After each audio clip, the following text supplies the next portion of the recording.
Molay viveu entre 1244 e 1314, vindo de uma família da nobreza francesa. Ele foi o último grão-mestre da Ordem dos Cavaleiros dos Templários. Depois eu vou falar sobre os Cavaleiros dos Templários e qual que era a função dos Cavaleiros dos Templários. Hoje eu vou falar sobre Jacques de Molay e sobre a história, de essa organização. Ela foi sancionada pela Igreja Católica para proteger, as estradas dos peregrinos entre Jerusalém e Acre. Esta é um importante porto que era controlado pela Igreja Estado. O nome tem origem de um homônimo, Jacques de Molay, nascido na França em 1214, e aos 21 anos ele se uniu à Ordem dos Cavaleiros dos Templários, e era também conhecido como Ordem dos Pobres Cavaleiros de Cristo e do Templo de Salomão. E os Cavaleiros do Templários, eles foram uma organização sancionada pela Igreja Católica. A Igreja Católica detinha essa força de guerreiros para cuidar, da estrada que protegeu o templo, o caminho que ligava Jerusalém ao Acre. E Jacques de Molay, ele se destacou. Por se falar em Acre, a cidade de Aco, Porto de Israel, situado no norte da Baía de Haifá, no Mediterrâneo. A Ordem dos Templários participou de diversos embates na proteção dessa cruzada. Ele ganhou esse renome pelo seu valor e heroísmo. Eram bravos guerreiros e eram aguerridos no combate a toda a afronta e ameaça que ia contra Israel. Com muitos nobres e governantes enviando seus filhos para unir-se aos templários, a ordem se tornou muito rica e popular. Ela foi bem afamada por toda a Europa, e isso aconteceu no ano de 1298. Jacques de Molay foi nomeado para ser o grão-mestre como fosse um general dos Cavaleiros do Templário. E a posição esta, de grande prestígio e muito poder, com que esse general, no entanto, também ele estava em uma posição também difícil, porque as cruzadas não haviam alcançado os seus objetivos traçados na época. Os sarracenos não cristãos haviam derrotado os cruzados em uma batalha muito árdua. Ele havia também capturado, eles haviam capturado várias cidades, pontos geográficos vitais.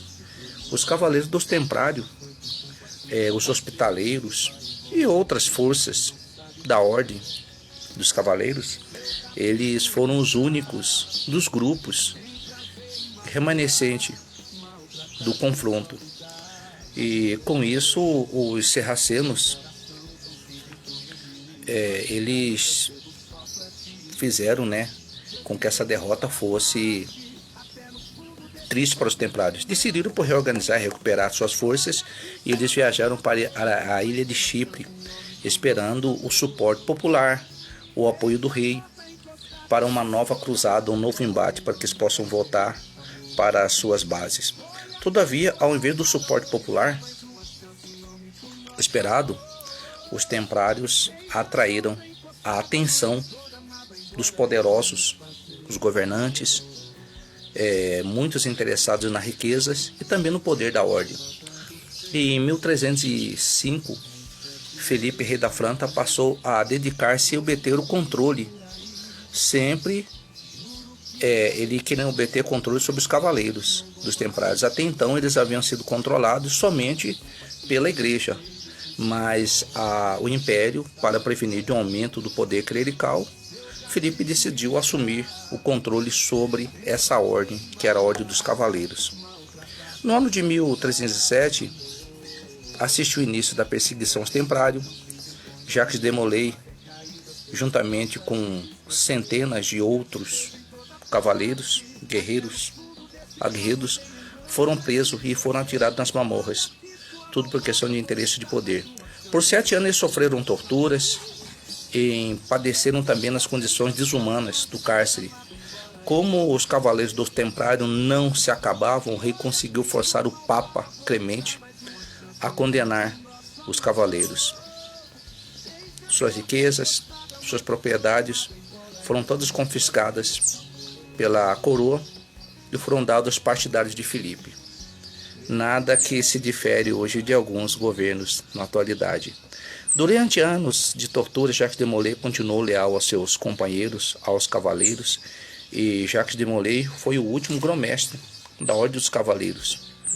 Ele, como templário, foi condenado à fogueira, foi queimado vivo na ilha de Cité, em Paris, no dia 18 de março de 1314.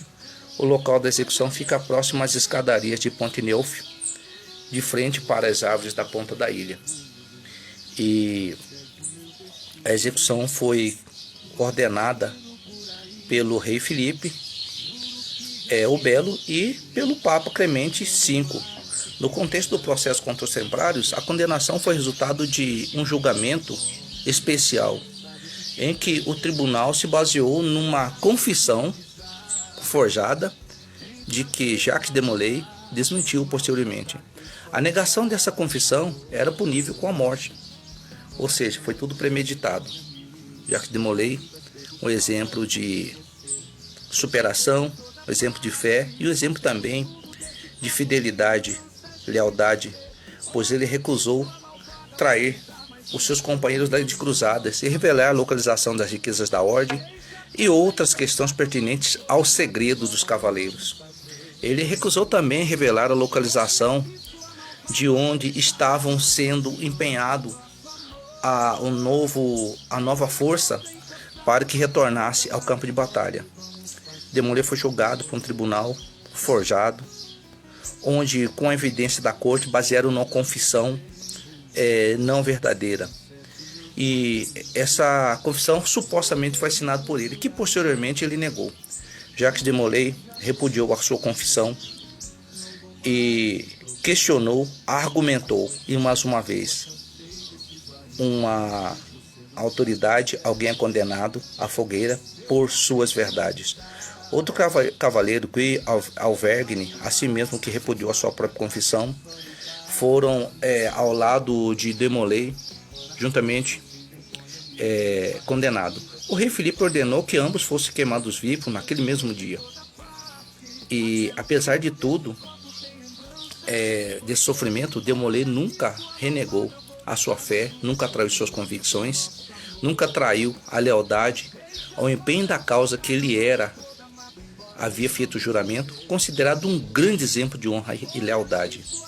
Fica o exemplo a ser seguido por cavaleiros, senhores do céu.